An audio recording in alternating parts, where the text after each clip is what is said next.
Muy buenas a todos y bienvenidos a Error de Record, soy Sergi Castañé y hoy dentro del especial del Festival de Sitges de este año toca una review del film Cult of Chucky, la nueva película del muñeco diabólico que ya tiene unas cuantas entregas en su filmografía, dirigida por Don Mancini y protagonizada por Brad Dourif, Fiona Dourif y Jennifer Tilly.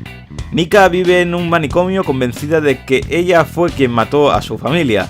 Como parte de su terapia, su psiquiatra utilizará un muñeco cuya aparición coincidirá con una horrible cadena de asesinatos en el centro.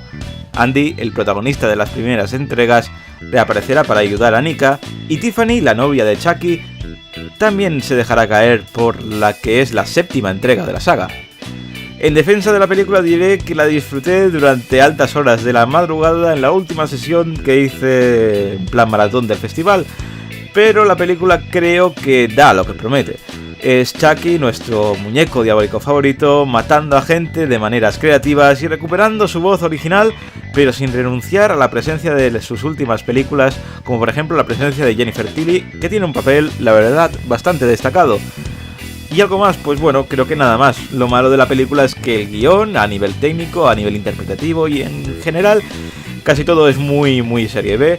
Con razón aquí se ha sacado directamente al mercado doméstico y los amantes de la serie B, pues bueno, les encantará, pero a los puristas la odiarán. A mí no me ha desagradado, pero bueno, obviamente no se va a llevar una notaza. Así que vamos con las valoraciones. En IMDb ha conseguido un 5,2, en Film Affinity ha conseguido un 4,3 y en Error de Record le vamos a poner un 5, porque bueno, es una película que está disfrutable, pero bueno, el personaje sigue sobreexplotado, sigue pareciendo una coña de lo que una vez fue, y una reinvención o algo similar no le iría nada mal a estas alturas. Recordad que las valoraciones son personales y que si tenéis la vuestra podéis dejarla aquí abajo en la caja de comentarios. Y nada más por hoy, suscribiros y darle al like, que ayuda mucho a subir contenido a este canal. Y nos vemos en el próximo vídeo con mucho más cine.